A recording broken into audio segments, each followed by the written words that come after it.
So let's talk about the state of our nation with a potpourri of issues. My guest is a former governorship candidate under the platform of the APC in Rivers State and a businessman, oil and gas tycoon himself, Mr. Tonye. Thank you, sir, for coming on the program. Always good seeing you. Good to see you, sir. So some heavy lifting, some conversations we need to have today. And by the way, you're still in the APC. Let's be clear on that. No, I'm still in the APC. Yes. Because these days, the way you guys just everybody's spotting. Everybody's just moving. So I like to be clear, just in case I didn't get the last update, so that I know how to frame my questions. So I will not go and ask the wrong things. So let's talk about this one that has been in the news for 2 days or 3 days now, the shadow government issue. So Professor Pat had actually said he's going to form the Big Ten coalition of shadow government just to hold government to account in that sense. Perhaps the messaging on his Twitter handle was not properly decoded. The APC had responded through their publicity secretary, and we had him here. He explained himself. The APC publicity said, okay, if that is it, now you're making a bit of clarity as to what you did. But we're all surprised, and the DSS has picked it up and is suing him for constitutional breaches and all of that, more like forming a government when there's a government. What do you make of it? It's something I'm going to discuss with the lawyers later on the show, but you're a politician. What is this all about, really? I think it's better to put it into 3 buckets. Okay, the first part of it is that many Nigerians clamor on a very regular basis for accountability. And I think Pastor Tonye is trying to answer that what kind of system can we put together to hold people who have been elected into office accountable? That's the first aspect of it. The second one is that he's borrowing it, and this is where you're now leaning on some very fine lines. He's borrowing it out of the British system that has constitutionally for them a shadow government. And so when you use the word shadow government, essentially what you're saying is that this is where you're now setting up a government that is a parallel one that has the right to come into office, sit down, get documents, and all of that. Now, that's the second aspect of it where it's a problem. And I think the third aspect, which we now then have to look at, is that can people see what an alternative should look like? Because that's really what a shadow government is. So Labour and the Conservatives, they create a shadow government that shows what an alternative should look like from here. And that's, at the end of the day, is probably what he's thinking about. So should he have just taken away the name government so that there can be peace? Was this suit even necessary in the first place, in your books? I think it's difficult. So the government will be looking at this and saying that if we don't do anything about it, then people can use the word government, set up governments, and operate with government. So maybe that's where they're coming along to stop that aspect of it. But on the other hand, you have to be very careful when you go to suits, because what you then do when you go is that you actually make people a lot more popular by now going, because then they start saying that you're persecuting them. What are you afraid of? Why are you doing this? And also a discussion should have handled. For people who look at it and say your party, this is a broader objective of your party to further be hostile to dissenting voice. Do they have a point in that? I think that's a difficult one. So one of the things that you're seeing is that as people port over, as parties become stronger and bigger and all of that, their voices become a lot louder, while the dissenting voices become smaller and smaller. And so you have to be very careful as a big government organization, once you're bigger and bigger, to make sure that you are listening and making people also feel that they do have a voice. And I think where we're seeing a challenge now is the ability to manage when you're absorbing a lot of people into a party, and the voices that should be sounding louder on the outside are now getting smaller. So yeah, people will complain. Okay, so let's talk about something that I started off talking about yesterday, and that has to do with what happened at the National Assembly, in the House of Reps, where what I read online, a couple of people are not happy because I think Yaga Africa even put out a statement saying it's going to be draconian, as well as the intentions are good, to compel people to go out there and vote, making vote mandatory in that sense. But putting out a penalty such as jail term, they say it's a bit draconian. What's your perspective on this? I think it's difficult to legislate that. It's going to be very, so you can put it in law, but then it becomes extremely difficult for you to implement it. Now take a system where probably we have voter apathy that goes up to 60–70%. I don't think we have enough jails to put people into jail for all the people that say that they will not do it. So I think we need to address this situation differently. People go out to vote when they know that they will get something positive out of who they are voting for, or a system that seems to be just and open. So as politicians, we need to be able to encourage people to come out to vote because they believe that their votes will count, rather than to legislate it and say that you must come and vote, if not you will go to jail. I think it will be very difficult to implement. Don't you think that what the lawmakers should focus on, there are gray areas in the Constitution that politicians are taking advantage of, that they should look at? For instance, the issue of defection. It looks like the law is inconveniencing political class, because forget ideology, it doesn't exist in Nigerian politics. Nobody can convince me otherwise. We have seen it over and over. People may have personal ideologies. So I used to give a clear example, like economic ideology. Muhammadu Buhari is more of the right in his economic ideology. Bola Tinubu is more of the left. Bola Tinubu is more of the right. Muhammadu Buhari is more of the right in that sense. So the things that I feel, correct me if I'm wrong, shouldn't we start legislating over the issue of defection? Because there's a proviso.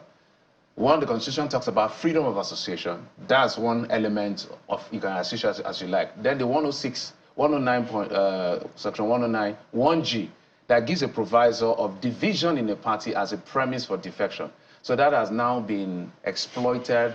So don't you think we should begin to look at that? Shouldn't the lawmakers legislate about themselves rather than trying to force people to vote or otherwise?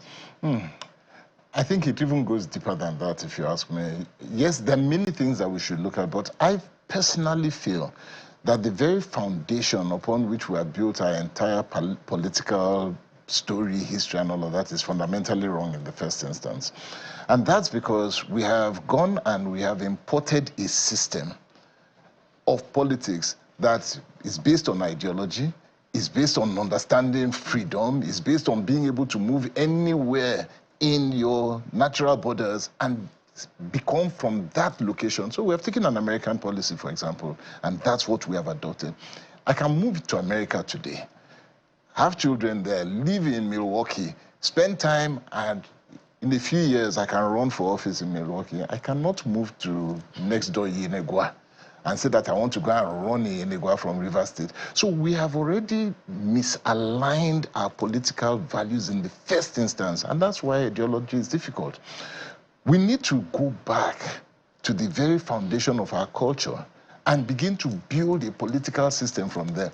Until that is done, until we have a very, very serious discussion about who we are, what we are, and what type of politics we want to operate, our own Nigerian-built politics, this one is going to be very difficult. So yes, we can sit down and legislate it. We can sit down and look at the issue of defections. We can look at ideologies. We're never going to answer that problem. Because Trump had gone to the Gulf, he went to Abu Dhabi, went to Riyadh. I think Abu Dhabi was the last stop. He had gone to Riyadh, gone to Qatar, and secured hundreds of thousands of deals, I think even trillions of deals in that sense. But one of the things he said when he was in Saudi Arabia that caught my attention, which is what I want you to speak to. He said the MBS, the Crown Prince, had made a modern miracle the Arabian way. Thank you. How should we begin to build Nigerian democracy the Nigerian way? I wish I can come and hug you right now. Because you see, until we understand it, think about it, every successful economy, every successful country has built a system of government that is unique to them. The Arabs, they were trying to force them at the beginning that they must adopt American system of democracy. They said, to hell with you. We are going to develop a system that is based on our culture. And that's what they developed. American system is based on the American culture of freedom. The British system is based on the British system of monarchies. The French system is built on the French system of a revolution. Every single one is different. The Chinese system is built on a system of understanding 5,000 years of coming in. So they have a one-party state, but on merit. Clear, absolute merit from when they were children. The Nigerian system should be built on our culture. The culture of the Calabari man, if I live as a Calabari man and I go into those states and you start telling me about your Yoruba culture, I will understand it naturally. I would understand what it means to have a hierarchy. You don't need to tell me much about it. So what do we need to do? Let us build an African, Nigerian, focused political system. And we have had it. We had a political system before the Europeans came. We had a political system even when the slave trade was going on. We had a political system when the Europeans were here. So what are we running away from? We know what to do. So what is this political system for the younger people who may not even understand what you're talking about? First of all, this American system that we call presidential system in Nigeria, we need to go and readdress it. We cannot import a parliamentary system of the UK and it will work here. We cannot import a presidential system, it will not work here. Ask every African in their country, are they satisfied with the political system that they have and the democracy they have? They will tell you no.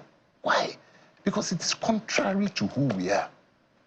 Absolutely contrary. Is it the operation of the system or the inability of the drivers of the system to deliver on dividends of democracy? Because those are two different things. Two different things. The system, right, can be so easily exploited by a few. This particular system, you have not built institutions that are ever going to hold it to account. The institutions that are built on a different... So we are building institutions that are modeled along the British system. The British system is not our system.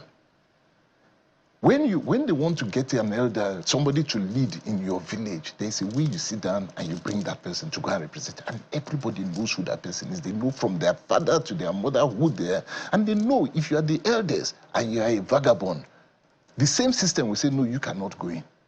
But in this system, I can bring a vagabond, put him in as local government chairman, swear him the system, the whole community cannot say one word. And I'll say, go and vote. And the next thing, the vagabond becomes the local government chairman. So does this give credence to people who say we're running a system of plutocrats and kakistocrats? I think it was Alain Dume. Those big grammar Alain Dume was speaking about. My brother, we're running a system that we are not being true to ourselves. Okay. Okay? And the truth is that we individually and instinctively know. Do you know that you have more respect for your chief, your king, your local traditional ruler than you have for the elected officials? Why? Why do we do that?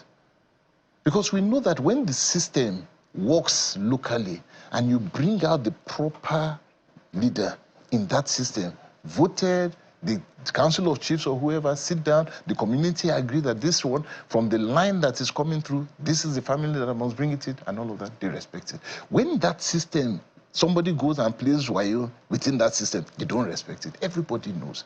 And that is what we are seeing. So it's time to bring our traditional institutions back into the system. We must create a political system that is built around it so that we understand it and that will work for us. Yeah, that reminds me of what, is it Uganda now, there's a tribe or majority tribe and all of that. So let's move away from that. Trump has a love and hate relationship depending on who is looking at him. True. I want you to give us maybe a perspective of how we now need to look at our foreign policy and what we can use as bait or leverage to get the things. The president has traveled, I think, if my count is correct, the president has traveled 30-something times since he became president of Nigeria, either to rest or for whatever foreign trip there is. I don't know how much he has brought in. I'm sure by their midterm they will be able to tell us exactly how much he's brought in. But in 3 days, Trump went to Saudi Arabia, secured $600 billion deal. He went to Qatar, secured several billion-dollar deal, and even some more commitment. He went to Abu Dhabi in UAE, secured more deals. And this, the leverage of power, the leverage of authority, and then has now lifted sanctions on Syria as part of that, and has opened the door to Iran to say, let's have a conversation. So in 3 days, the man is raking in almost $1 trillion. Our aspiration for an entire GDP is what he pulled in 3 days. How should we, what if you were to sit with the president, he's a member of your party, and you just tell him, look, in going forward, how should we pursue our foreign policy to be able to attract the kind of investment I feel that he's passionate about bringing to the country? What should it be? Okay, I would say that he should do two clear things. first of all, position Nigeria as a very, very serious negotiator on the table. One thing that we must understand is that if Nigeria gets it right, not just this sub-sector, not just this sub-region, but the whole of Africa begins to pay attention. So Nigeria commands influence, first of all. But when you are going to command influence, you don't go begging. You don't go begging. So you must have a very clear issue about what is good for us. First and foremost, when it comes to the developmental sector, whether it's on telecoms, mining, whether it comes to power and all of that, there is an open space where a lot of investment needs to come in. No problem, you're bringing that investment. If that investment comes into Nigeria, it is to bring out what? Under no circumstance should the investment come in and what you're doing is just extracting and taking minerals out just like that. No, we have passed that stage a long time ago. What do we have here? What's the first thing that anybody will tell you about a Nigerian that we're smart? The first thing they will tell you about a Nigerian is that give the Nigerian an opportunity. What we will do is that we take over everything that we want to do. So fair enough, you know we're smart people. You know that we can do anything that we want to do and that we put our minds to. Why not create the opportunity and let them know that the opportunity exists here? They know about Nigerians there. They see Nigerians in America. They know what we can do. And now you see you have 200 million of those type of people here, and you don't think they would come. We have the opportunity, but we need to tell our story. So what should the president do? Rewrite our story and let them understand that this is where the opportunity is. Not telling us that our people should be going abroad and Japan. For what? So, because very soon we're going to have maybe later part of the year, Africa this summit, US this summit, all our head of states will gather in one place. They shouldn't go and beg, please. And sometimes those pictures used to hurt me because I feel like we come across as a charity case. Yes, and that's wrong. And that's why I'm asking you how we can reposition all of this and leverage as much as possible. But let's come back home. You're a member of the APC. I know you're not active in this government in that sense. Are you happy with how this government is managing the state affairs? So on two sides. I think when we now look at the long-term take on what they're doing in terms of the economy, long-term, it takes time. That is moving in the right direction. So some of the things that they did, as painful as it is with subsidy, I can't turn around and tell you that subsidy was a bad thing that they took away. So that's being corrected. When you take a look at the foreign exchange market, it went terrible for a long time. But finally, we're getting to that point where the adjustment is coming and it's stabilizing.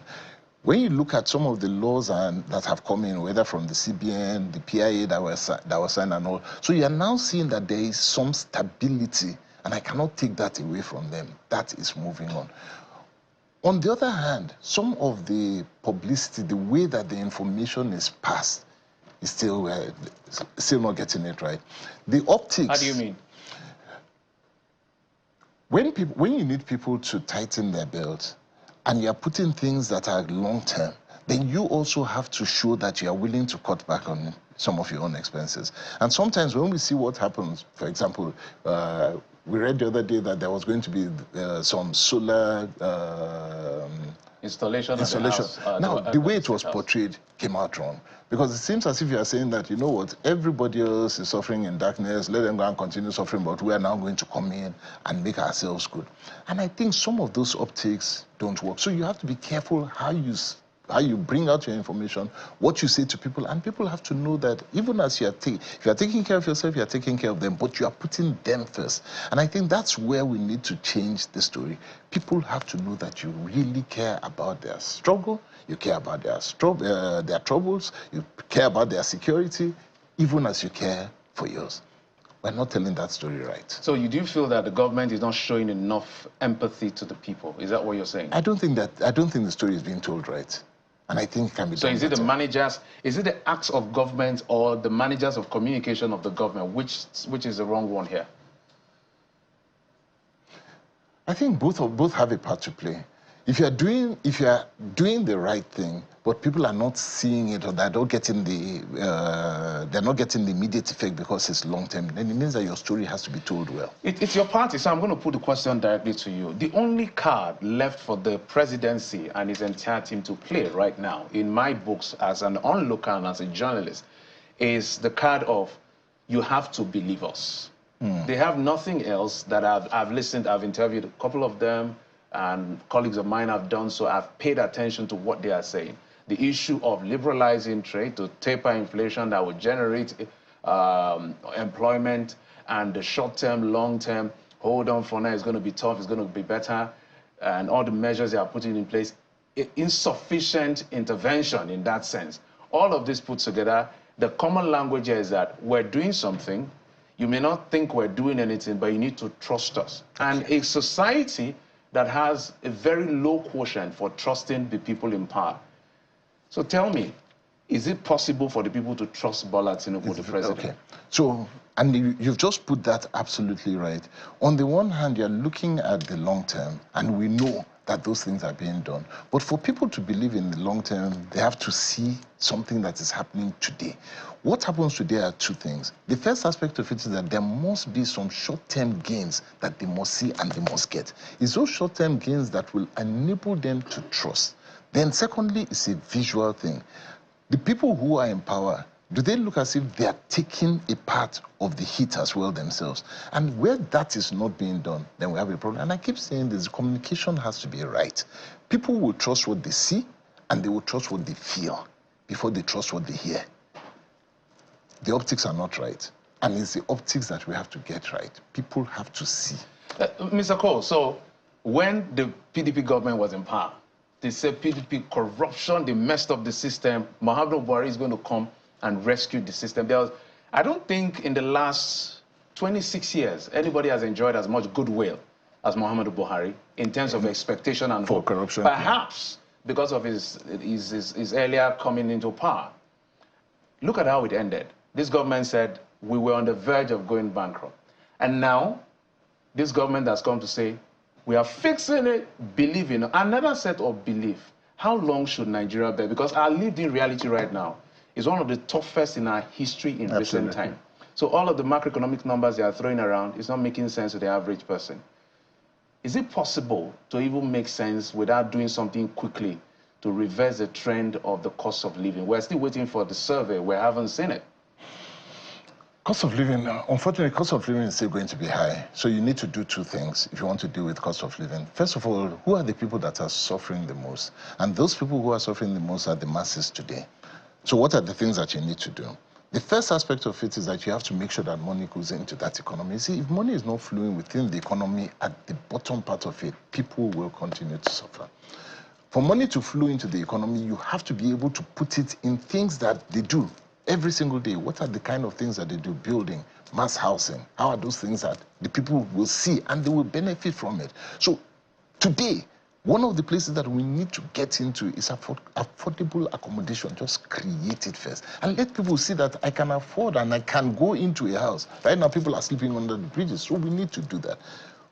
Food and agriculture, a major area that we need to deal with. We talk about it a lot, but for a long time, that aspect of it has been a big problem. But the biggest problem is security. Security continues to be one of the biggest challenges that we have. You know, a lot of Nigerians will listen, and most of the time when we talk and we get the feedback, it's always the fact that their lived-in experience, no matter what anybody's saying, it's terrible.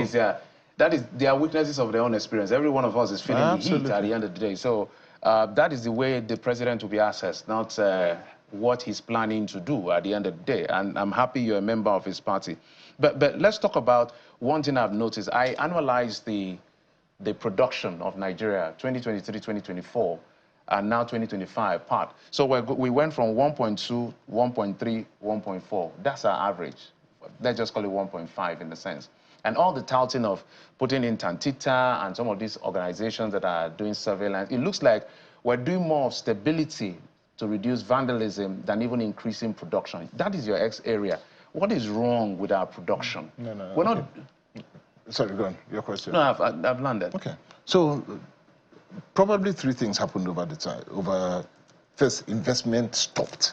For like the last 15 years, there has been hardly any investment in oil and gas. Why? Because we are not signing a PIA. Thankfully, very recently, PIA was signed, so that's stable. So investment is coming back into that. Number two, the big production companies pulled out because they were not getting any headway. They just don't understand Nigeria again. Thankfully, Nigerian companies have come in to take over that space. So right now, stability, that's number one. 2, new companies have come into the space and they're Nigerians, so they have to invest in Nigeria. 3, the law has stabilized. Investment is coming. Unfortunately, for most Nigerians, long term. By the time that investment comes in and all of that. I know that some will not come in the next even 6-5 years. Between 3 to 5 years. 3 to 5 years to build and all of that. Correct. But I cannot end the conversation without talking about your River State. When was the last time you went to... this weekend. You were in Abonima? I was in Abonima. Okay, so when you go to River State, what do you feel? Is it peace or... Yeah. What exactly is the atmosphere like? So first of all, it's an atmosphere of peace. As far as everybody is concerned, there are 2 things, and I asked the people in there. So I joke with them, okay, we're in state of emergency. How do you feel it? So for the general people, there's nothing like a state of emergency. However, somebody said to me something in Bundu Waterside. So this one of the local Bundu Waterside. So I went to Bundu and I sat down with a friend of mine and I was asking, okay, how is the state of economy, how is the state of emergency affecting you? Right. And she said it's affecting the economy. She sells recharge card, little things in a small shop. And she said that the money, because of this state of economy, that she has noticed that since the state of economy state of emergency came into play till today, the money in circulation has gone down. Why is this? River State is a very, very, very politics-driven state. So when politics is flowing, money is flowing. Right now, politics is on standby, so the money don't dry. Are you worried that till now, almost 2 months down the line, both the Senate, let me just excuse the Senate, they just set up their own committee ad hoc. The National Assembly in general has not been able to oversight Ibokete as the retired military general. I think this whole thing caught them by surprise. I don't know. I still think no, they approved it. Yeah, they approved it and gave the condition for the guys. They are not surprised. I don't think they were surprised. I think they were, but it's okay. They've not been able to oversight the man. They invited him the other day and he said he's still settling in, so he can't give any... He will answer to them at the end of the day. It's constitutional, and he has to. But I think the bigger problem is that I've always believed this. If they do not call everybody in place, this state of emergency is going to be extended by another 6 months because it has not solved the problem. We have a state of emergency, but the real problem, the underground problem, has not been solved. Mr. Tonye, a businessman and politician, governorship candidate of the All Progressives Congress in the last election in 2023 in Rivers State. Thank you, sir, for picking all the issues I threw at you always with grace. Thank you, sir, for coming on the program. God bless. Thank you.